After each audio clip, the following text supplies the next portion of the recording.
Imagina só a seguinte situação: tentar, oferecer um remédio super amargo para uma pessoa que, bem, que nem sequer acredita que está doente. E tentar fazer isso através de um aplicativo que foi, tipo, desenhado só para entregar doce, né? E entretenimento rápido. Exatamente. Parece uma missão impossível.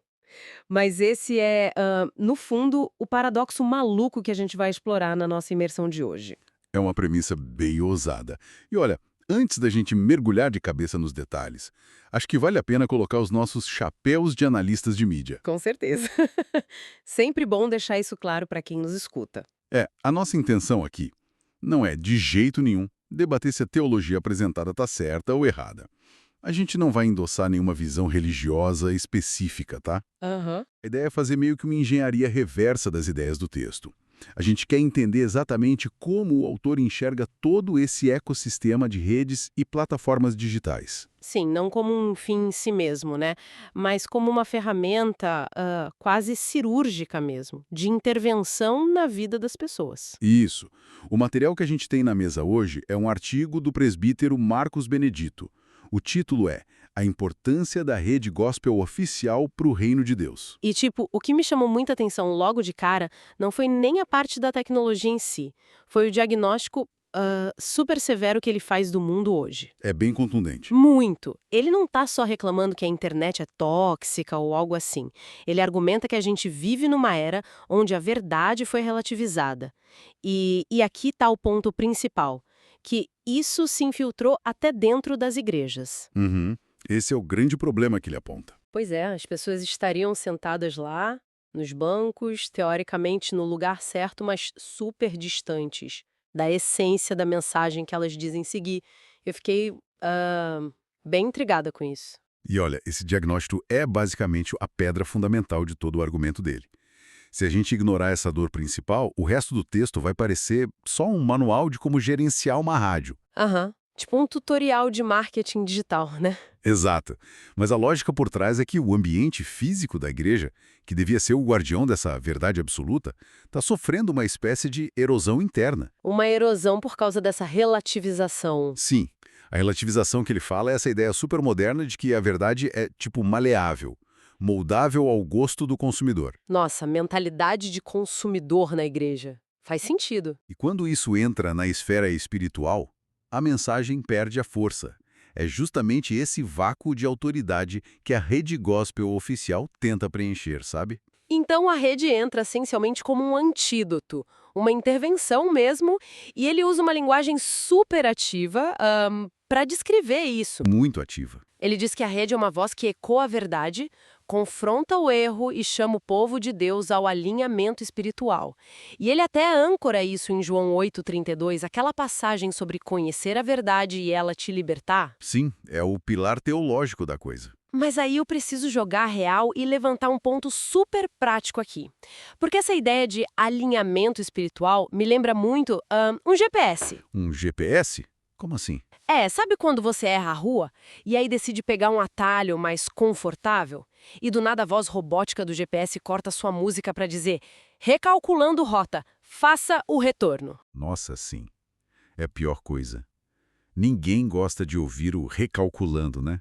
Ninguém. É super irritante. Fere o ego ter que admitir que a gente saiu da rota. E é por isso que eu fico me perguntando como isso funciona na prática nas redes sociais. É um ótimo questionamento. Porque o autor fala em confrontar o erro, tirar o pessoal da zona de conforto, mas a gente sabe como a internet funciona. As plataformas são feitas para validar os nossos vieses, né?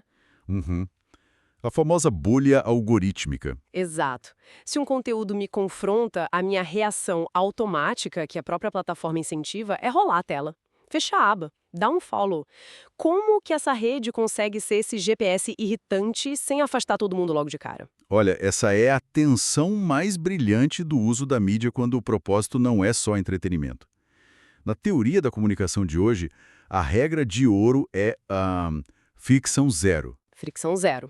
Manter o usuário ali, de boa. Isso, mantém o cara confortável para ele continuar assistindo. O Benedito inverte essa lógica completamente. Para ele, o objetivo não é criar um conteúdo com verniz gospel, só para ser passivo. Tá, ele quer ação. Exige uma ação corretiva. E como eles evitam que a pessoa vá embora, a aposta do autor parece ser que existe, lá no fundo da audiência, uma fome por autenticidade. Ah. E que essa fome é maior que o incômodo de tomar uma bronca, Cara, sabe? isso é muito contra-intuitivo para quem estuda marketing. Assumir que a pessoa vai engolir a fricção em troca dessa libertação. Sim, é uma aposta altíssima. Mas a ideia é que o confronto não é só por brigar. Ele não está propondo uma mídia raivosa.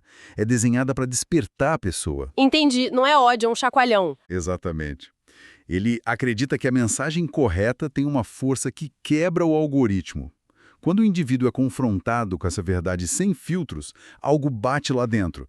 Um reconhecimento que prende a atenção muito mais do que, tipo, um vídeo de gatinho fofo. Faz sentido na teoria. Mas saber que você precisa ser esse GPS e conseguir de fato chegar na tela do celular de alguém são coisas bem diferentes. Com certeza, a logística é o grande desafio. E isso me leva para a segunda parte do argumento dele. Ele usa aquela expressão clássica de ir além das quatro paredes de um templo. O que me diz que o problema não é só a mensagem estar diluída, mas o alcance dela ser limitado, né? É bem isso. Historicamente, para você ser edificado ou confrontado, você precisava ir até um CEP, um endereço físico. Tinha que pegar o carro, ir até lá num domingo de manhã. Uhum. E o Benedito aponta uma mudança de paradigma enorme aí. A rede alcança a gente que, por desilusão, rotina corrida ou só distância mesmo, jamais pisaria num prédio de igreja tradicional. Uhum. É invadir o cotidiano da pessoa, né? Exato. E ele explica a mecânica disso através de 4 pilares. Você lembra quais são? Lembro, sim. Ele diz que as pessoas são despertadas espiritualmente, confrontadas em amor, edificadas na palavra e chamadas ao arrependimento. Isso. Mas vamos tentar entender como isso roda. Esse primeiro, o despertar, me soa como aquele choque para quebrar o transe da rolagem infinita, o tal do scroll. Precisamente. O despertar é o gancho. No mar de conteúdo inútil, a mensagem tem que ser densa o suficiente para fazer o seu polegar parar. E aí vem o segundo ponto, que responde à minha dúvida de antes. Confrontadas em amor. Esse é o pulo do gato para reter a pessoa. Na internet normal, a confrontação é na base da raiva, do cancelamento, né? Nossa, sim. É só dedo na cara. O Benedito propõe algo baseado no cuidado. É a diferença entre alguém gritar com você porque você pegou a rua errada e alguém te avisar, desesperado, que a ponte logo ali na frente caiu. Que analogia boa. Os dois estão dizendo que você está errado, mas a intenção muda como você recebe a notícia. Exatamente. Você se sente cuidado.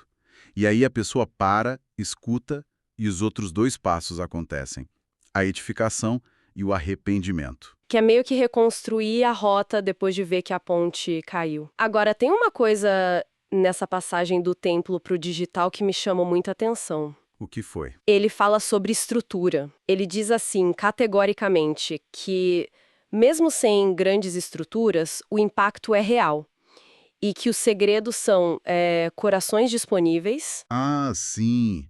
A gente entra na questão da infraestrutura. Exato. Sabe o que isso me lembrou? A diferença entre aqueles computadores antigos, os mainframes gigantescos. Aqueles que ocupavam salas inteiras. Isso. Imagina a igreja tradicional como um mainframe. Você precisa de um prédio enorme, tudo centralizado, um custo absurdo de manutenção. Se a luz acaba, tudo cai. É verdade. É um modelo bem pesado. Mas a visão dele para a rede gospel é tipo uma mesh network, Right. uma rede em malha. Não tem um computador central. Cada celular, cada voluntário, cada coração disponível é um nó na rede. Nossa, essa comparação é perfeita. Né? O sinal pula de um para o outro, se um cai, acha outro caminho, é ágil, não precisa de imóveis de milhões de reais. Ele substitui o capital físico pelo capital humano. E espiritual, no caso. O Benedito bate muito na tecla de que a força não está no recipiente, está no conteúdo. O meio não é a mensagem aqui. Não mesmo. A ideia de que quando há a palavra, há transformação, tira a necessidade de ter um estúdio de Hollywood ou uma catedral de mármore. Só que aí me veio uma dúvida que é um pouco espinhosa. Posso jogar na mesa? Claro, manda. Se ele bate tanto nessa tecla de que as pessoas alcançadas nem pisariam numa igreja e que grandes estruturas não são precisas, ele está, de certa forma, dizendo que o modelo tradicional falhou? Que o mainframe ficou obsoleto? É natural pensar isso lendo o texto, sabe? Mas, analisando com cuidado, não me parece ser um ataque direto à igreja física. Não é um jogo de soma zero, então? Não. O que ele aponta é uma limitação da matéria mesmo. Um prédio tem paredes, o som não passa, a internet atravessa o oceano em um segundo. Assim, o alcance é infinitamente maior. É uma questão de complementariedade. O modelo físico funciona para quem já sabe que está doente e vai até o hospital. O modelo digital manda o médico para o meio da praça. Ah, adorei isso! O templo espera a visita, a rede invade o dia a dia. Bom, a gente já entendeu o problema, a relativização e a solução ágil deles, mas o texto dele não acaba aí. Não, o final é bem intenso. Sim, ele muda totalmente o tom, deixa de ser analítico e vira um apelo visceral. Na seção A Importância de Continuar, ele fala: esse não é tempo de parar, não é tempo de recuar. É uma transição muito reveladora. Para justificar isso, ele até cita Gálatas 6:9, que é sobre não se cansar de fazer o bem para poder colher depois. Isso mostra, tipo, uma vulnerabilidade no projeto deles. Como assim, vulnerabilidade? Você acha que eles estão em risco? É que manter uma operação dessas contra a maré cultural não é só ligar os equipamentos. Tem um esgotamento mental e operacional profundo rolando. Ah, sabe o que isso me lembra de novo? Outra analogia. O infame Muro da Maratona. Aquele que os corredores sempre falam. Esse mesmo. Lá pelo quilômetro 30, o corpo humano gasta todo o glicogênio. O músculo trava, não é psicológico, é fisiológico. Uhum, o corpo desliga. Exato. E muito corredor só passa desse muro porque escuta alguém da torcida gritar o nome dele. É um gás que vem do nada. Esse não recuar me soa muito como o grito da arquibancada. É exatamente esse o sentimento do texto. Mas eu fiquei pensando, essa exaustão toda é só a fadiga de produzir conteúdo todo dia? Ou o texto sugere que tem uma oposição muito maior jogando contra eles? Pensa bem como você mede o sucesso de uma mídia hoje. Ah, pelas métricas clássicas, né? Visualização, retenção, taxa de clique, patrocínio. Se o gráfico está subindo, você continua. Se cai, o algoritmo te esquece. Exato. É tudo movido a dopamina e métrica de vaidade. Mas o Benedito não cita nenhuma única métrica tradicional no texto. Nenhuma. Sério? Nenhuma vez. Zero. Ele justifica continuar o trabalho usando só métricas espirituais, invisíveis. Ele diz que não pode parar porque vidas estão sendo restauradas e direcionadas. Cara, como que você põe arrependimento sincero numa planilha do Excel? Pois é, você não põe. É impossível quantificar isso com as ferramentas normais. E é por isso que ele precisa gritar para a equipe não desistir. Faz todo sentido. Trabalhar num sistema desse, sem o feedback do mercado, sem a validação dos números, exige uma resiliência absurda. Eles não podem se motivar pela plaquinha de 1 milhão de inscritos do YouTube, entende? O incentivo tem que ser uma convicção moral lá no fundo. A missão de resgate num mar super hostil. E operar no escuro é muito difícil. Confiar que a linha de chegada está lá, sem ver a placa de distância, isso amarra tudo perfeitamente. Uhum. Se a gente fosse resumir isso para quem está ouvindo, o autor propõe uma rede que não quer ser passatempo. É um sistema ativo de correção de rota que chega onde a igreja de tijolo não chega. Perfeito.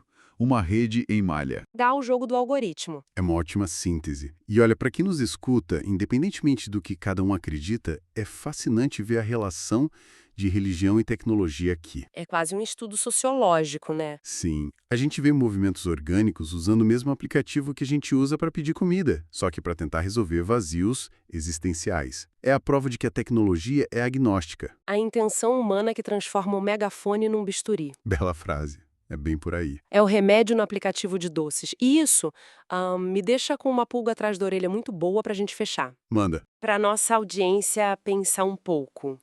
Se o autor tiver certo e uma mensagem autêntica não precisar de grandes orçamentos para gerar transformação real, como que a gente deveria avaliar as coisas no nosso dia a dia? É uma boa provocação. Será que a gente não está subestimando esses movimentos orgânicos e enxutos e dando moral demais para grandes instituições ricas só porque elas têm grana para gritar mais alto no digital? Isso desafia bastante a forma como a gente entende o que realmente tem impacto hoje em dia. Com certeza. Fique aí o convite para quem nos escuta refletir sobre isso. Até a próxima imersão! Valeu, até mais.